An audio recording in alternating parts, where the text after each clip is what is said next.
Students, I am Mohammed Tahir having 7th, 8th and 9th day lecture for you. I hope you all will be enjoying a happy and healthy life and also trying to understand our lectures by listening them again and again. तो students आज जो चीज़ हम लोग discuss करेंगे that is grammar work और grammar work में active voice और passive voice की डेफिनेशंस को समझने की कोशिश करेंगे। तो इसकी डेफिनेशन कुछ यूँ है, there are two ways to express an action of a subject in relation to its object. Subject का अपने ऑब्जेक्ट के साथ रिलेशन हम दो तरीके से बयान करते हैं, एक एक्टिव वॉइस कहलाता है, दूसरा passive voice. In active voice, subject acts upon object, while in passive voice, object is acted upon by subject. The normal structure of an active voice sentence is subject, verb और object, जबकि passive voice में कुछ structure इस तरह से होता है, object plus verb plus subject. फिर इसके कुछ रूल्स हैं बेटा। Example of active voice, Asif bounced a ball. Asif subject है, बाउंस्ड वर्ब है और अ बॉल जो है ऑब्जेक्ट है।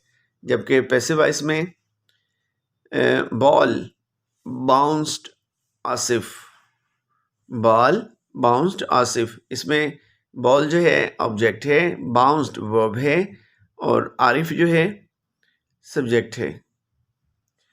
उसके बाद बेटा कुछ रूल्स हैं मज़ीद पैसिव वॉइस में कन्वर्ट करने के लिए। The places of subject and object in sentence are interchange in passive voice में इन सब्जेक्ट और ऑब्जेक्ट की पोजीशन जो है वो चेंज हो जाती हैं। थर्ड फॉर्म ऑफ वर्ब, जिसे पास्ट पार्टिसिपल भी कहते हैं, will be used as main verb in passive voice. Auxiliary verb, जिसे हेल्पिंग वर्ब भी कहते हैं, for each tense are given below in the table, नीचे टेबल में दी गई हैं।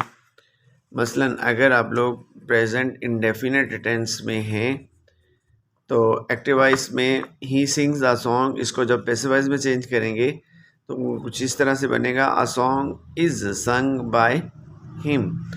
अब एक्टिव वॉइस में he does not sing a song is not sung by him.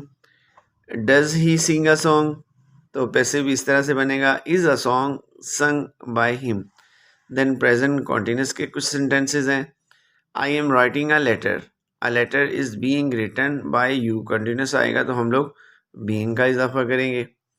Then I am not writing a letter is not being written by me. Am I writing a letter, is a letter being written by me. Then इस तरह से present perfect के कुछ sentences हैं बेटा।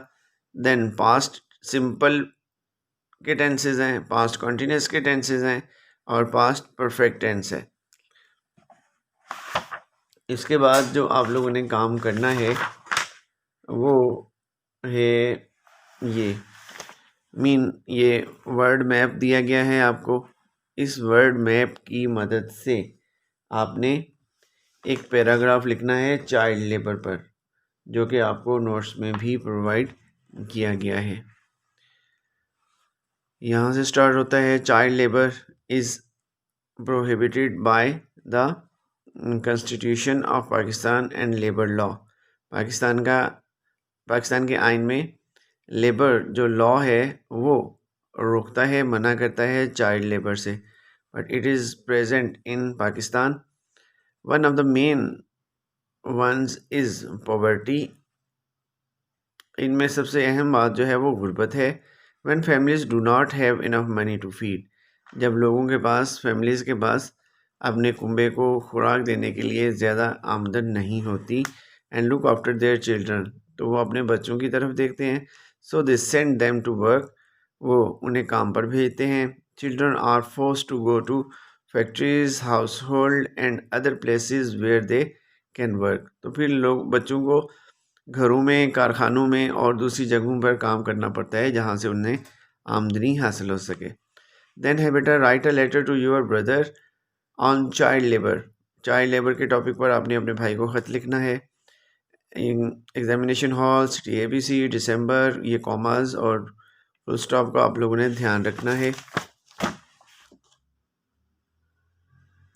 और इसे complete करने की आप लोगों ने इसे लेटर को लिखना भी है और लर्न भी करना है। तो इस तरह से आपका ये लेसन कंप्लीट हो जाएगा। कल से हम लोग नेक्स्ट लेसन जिसकी डायरी आपको प्रोवाइड कर दी गई है उससे नेक्स्ट लेसन को लेसन नंबर 13 को स्टार्ट करेंगे। सो टिल नेक्स्ट लेसन, अल्लाह हाफिज़ एंड फ़ी अमानिल्लाह।